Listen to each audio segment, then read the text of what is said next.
Hey everyone, and welcome. Today we're pulling back the curtain on one of the most critical, but honestly most overlooked jobs in all of aviation.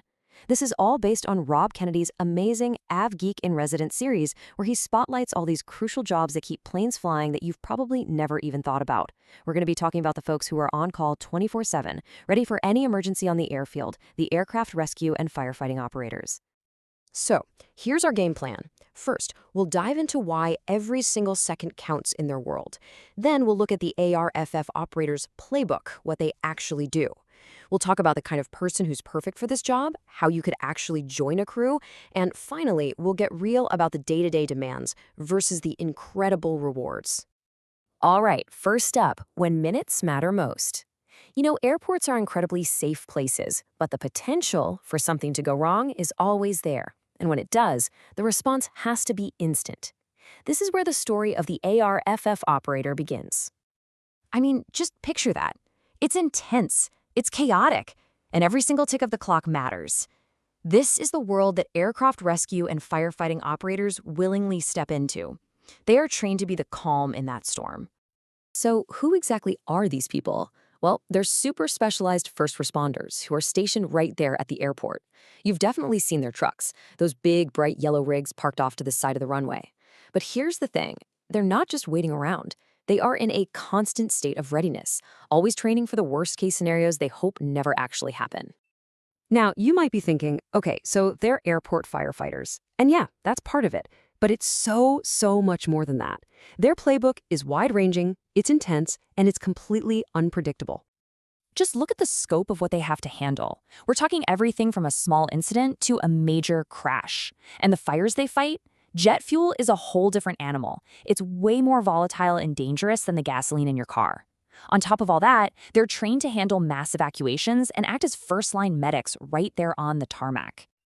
And get this, they have to be ready to do all of it no matter what the weather is doing. I'm talking blizzards, torrential rain, scorching heat.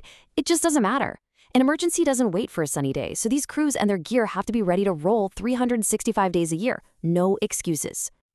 So on any given day, an operator could be behind the wheel of one of these monster, high-speed fire trucks, and then 10 minutes later, be providing emergency medical care to someone. They also do standby duty for risky situations, like if a plane is coming in with landing gear problems. They're basically a living, breathing insurance policy, sitting right there, ready to go. So, what kind of person is really cut out for this? I mean, who thrives in this kind of high-stakes environment?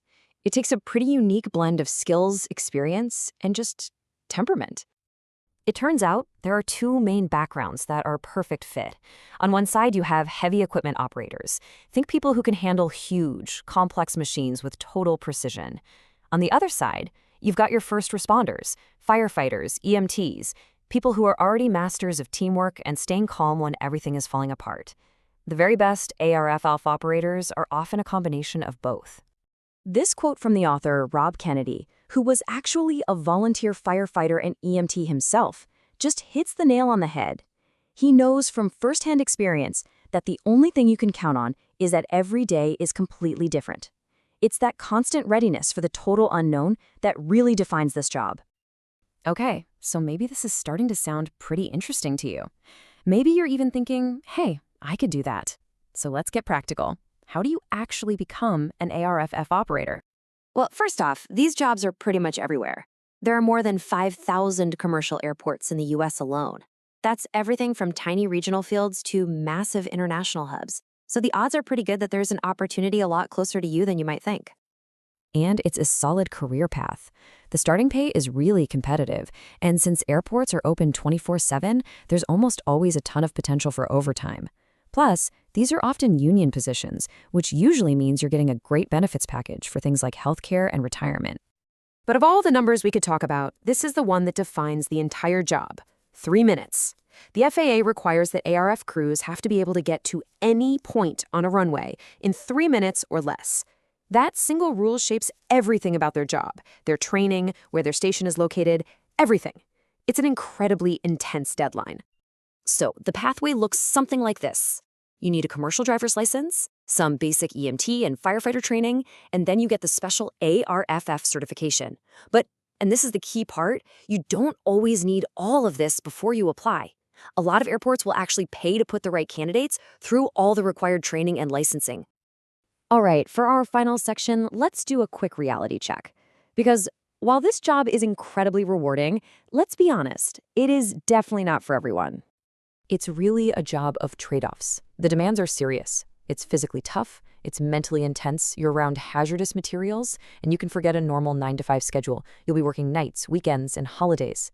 But the rewards, they are just profound. You are literally saving lives, protecting your entire airport community, and doing work that has a real meaning, all as part of a super tight-knit team that basically becomes your second family. So, this is where you have to ask yourself a few questions. Are you someone who stays calm under pressure? Do you genuinely enjoy operating big, powerful machinery? Are you a team player through and through? And are you looking for work that really, truly matters? If you find yourself nodding yes to those, well, this could be a path worth looking into. So that's our look at the aircraft rescue and firefighting operator. The next time you're at the airport and you see one of those bright yellow trucks sitting by the runway, you'll see it a little differently. You'll know it's not just sitting there. It's ready. It's a promise of protection, staffed by a skilled, dedicated crew who are always ready for the call.